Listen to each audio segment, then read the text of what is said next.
Voyons comment préparer le protecteur cutané de l'appareillage. L'orifice du protecteur cutané doit correspondre avec précision à la forme de votre stomie avec 2 à 3 mm d'espace tout autour. Pour découper dans le protecteur cutané un orifice à la dimension requise, vous aurez besoin du guide de stomie, d'un stylo, d'une paire de ciseaux courbes. Le diamètre de la stomie évolue au cours du temps. Assurez-vous que vous avez vérifié la dimension de votre stomie. Pour mesurer le diamètre de votre stomie, utilisez le stoma guide fourni dans chaque boîte. Essayez les différents orifices de stomie du guide et déterminez la taille d'orifice qui convient le mieux à votre stomie. Si l'orifice est trop grand, votre peau ne sera pas convenablement protégée. Si l'orifice est trop petit, le protecteur cutané ne tiendra pas. L'orifice doit correspondre exactement à votre stomie avec 2 à 3 mm d'espace tout autour. Si votre stomie est de forme ovale, mesurez les différents diamètres de celle-ci en utilisant les demi-cercles du guide de stomie. Après avoir mesuré la dimension de votre stomie à l'aide du guide, utilisez celui-ci pour tracer une ligne de découpe correspondant aux dimensions indiquées au dos du protecteur cutané.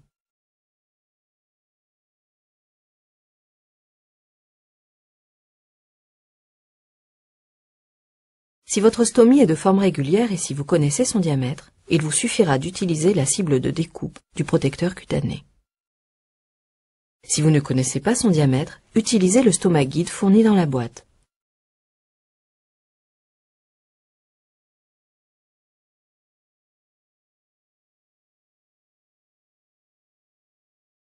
Au moment de découper l'orifice, écartez légèrement la poche pour éviter de l'endommager par un coup de ciseau malencontreux.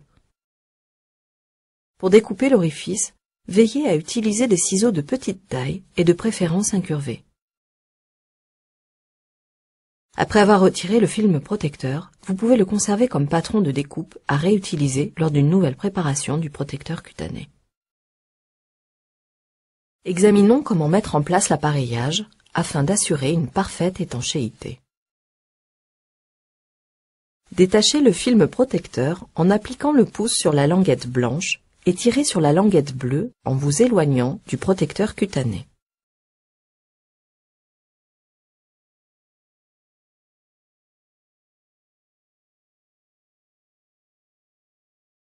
Après avoir retiré le film protecteur, égalisez le bord de l'orifice en passant un doigt tout le long de celui-ci.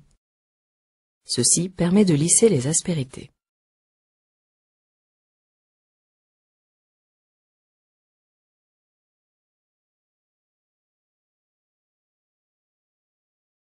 Lors de la mise en place de la poche autour de la stomie, veillez à ce que la poche soit bien en contact avec la peau. Avant d'appliquer le protecteur cutané, façonnez le rebord de l'orifice pour lui donner la forme d'un goulot, afin qu'il adhère mieux à la peau. Collez le protecteur cutané du bas de la stomie vers le haut. Appliquez le protecteur cutané sur la peau en commençant au plus près de la stomie. Passez un doigt tout autour de la stomie pour vous assurer que le protecteur cutané adhère bien tout autour de la stomie. Lissez le protecteur cutané en faisant glisser vos doigts radialement de la stomie vers le bord externe du protecteur cutané afin d'amener celui-ci à la température du corps et assurer ainsi un contact parfait avec la peau. Assurez-vous que l'appareillage est bien fixé en tirant doucement la poche vers le bas.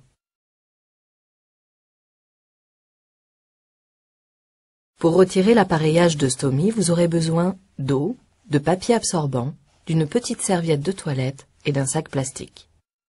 Pour faciliter l'opération et éviter les fuites, vous pouvez fixer le haut du sac plastique à l'élastique de votre slip, juste au-dessous de la stomie. Voyons comment enlever l'appareillage de telle manière à protéger votre peau le mieux possible. Ne jamais jeter l'appareillage pour stomie dans les toilettes, car il pourrait boucher les tuyauteries des sanitaires. Avant de retirer la poche, il est conseillé de la vidanger afin de faciliter son retrait.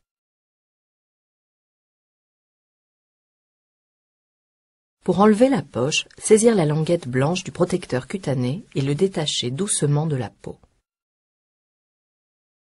Appliquez une légère pression sur la peau avec votre main en tirant le protecteur cutané vers le bas.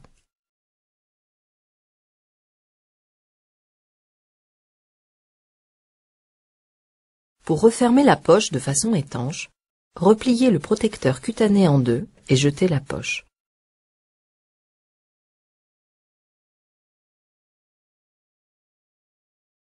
Nettoyez la stomie et la peau autour de la stomie à l'aide de compresses ou papier absorbant imbibés d'eau du robinet tiède. S'il reste des traces d'adhésif sur la peau, essayez de les enlever par un essuyage doux. N'insistez pas si elles ne partent pas, car vous risqueriez d'irriter la peau. Le reste du produit adhésif s'éliminera lors du prochain remplacement du protecteur cutané. Ne pas utiliser de savon, d'alcool ou d'autres produits solvants qui irritent la peau.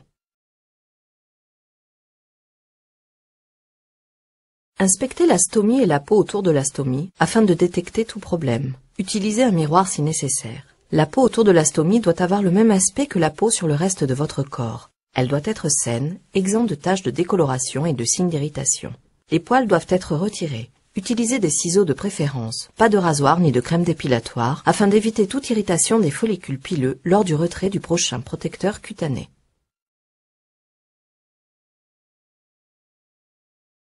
Séchez la peau doucement et avec soin. Essuyez toute trace d'humidité autour de la stomie en tamponnant et laissez sécher la peau à l'air libre. Ne pas appliquer de nouveaux protecteurs cutanés avant que la peau ne soit complètement sèche. Si de l'humidité subsiste, le protecteur cutané ne collera pas à la peau et ceci pourrait entraîner des fuites ou une irritation de la peau. Examinons comment vider correctement la poche d'urostomie. Choisissez la position la plus pratique pour vous. Vous pouvez soit vous asseoir, soit rester debout. Avant de vider la poche, toussez à plusieurs reprises pour évacuer les urines de la stomie. Vous aurez besoin de papier hygiénique pour nettoyer le robinet de vidange. Orientez le robinet de vidange vers le haut. Avant de retirer le bouchon, pincez fortement le robinet sous le bouchon pour bloquer le jet d'urine. Ensuite, enlevez le bouchon tout en maintenant le robinet de vidange pincé entre vos doigts. Lorsque vous êtes prêt, dirigez le robinet de vidange vers la cuvette des WC. Relâchez la pression des doigts sur le robinet afin de permettre la vidange de la poche, mais continuez à tenir fermement l'extrémité du robinet pour contrôler le débit. Assurez-vous que la poche est complètement vidée. Avant de refermer le robinet de vidange, séchez l'extrémité du robinet avec une feuille de papier hygiénique repliée.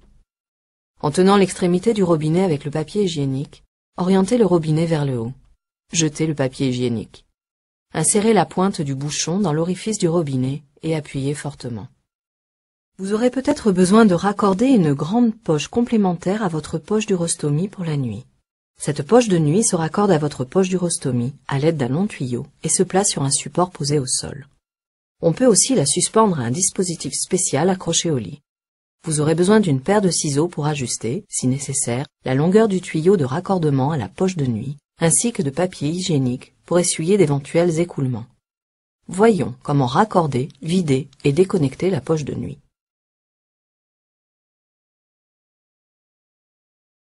Le tuyau de raccordement de la poche de nuit peut être coupé à la longueur voulue. Cette longueur dépend de la hauteur de votre lit ou de l'endroit où vous voulez placer la poche pendant la nuit. Ce tuyau est composé de sections lisses et de sections ondulées. Afin d'obtenir la bonne longueur de tuyau, il suffit de couper une partie du tuyau lisse. Il convient toutefois de conserver une longueur suffisante de tuyau lisse afin d'assurer l'étanchéité.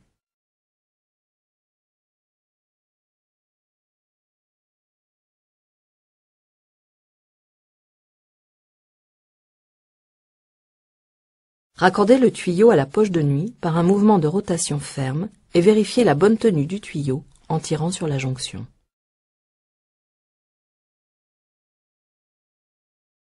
Tournez le robinet de vidange vers le haut. Avant d'enlever le bouchon, fermez le tuyau en le comprimant entre vos doigts à l'endroit situé immédiatement derrière le bouchon. Ceci permet d'éviter les émissions d'urine. Ensuite, enlevez le bouchon tout en continuant de tenir le tuyau comprimé entre vos doigts. Raccordez le tuyau de la poche de nuit à la poche d'urostomie, comme ceci. Si la poche de nuit a déjà été utilisée, essuyez l'embout de raccordement du tuyau avant de le raccorder à la poche d'urostomie. Pour éviter de créer un vide dans la poche d'urostomie, ne pas vider celle-ci complètement avant de la raccorder à la poche de nuit, car le vide risquerait d'empêcher l'écoulement de l'urine.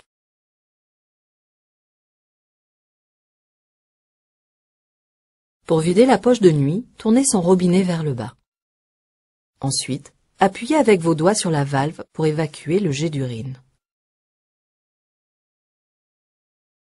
Après avoir vidé la poche de nuit, fermez le robinet en le faisant pivoter vers le haut. Essuyez le robinet si nécessaire. Avant de déconnecter la poche de nuit de la poche d'urostomie, tournez le tuyau d'évacuation vers le haut. Maintenir le robinet de la poche d'urostomie comprimé entre vos doigts. Déconnectez la poche de nuit tout en continuant de tenir le robinet de vidange serré entre vos doigts. Tout en gardant le robinet de vidange dirigé vers le haut, insérez la pointe du bouchon et enfoncez-la fermement. Si vous devez réutiliser la poche de nuit, essuyez l'embout de raccordement à l'extrémité du tuyau.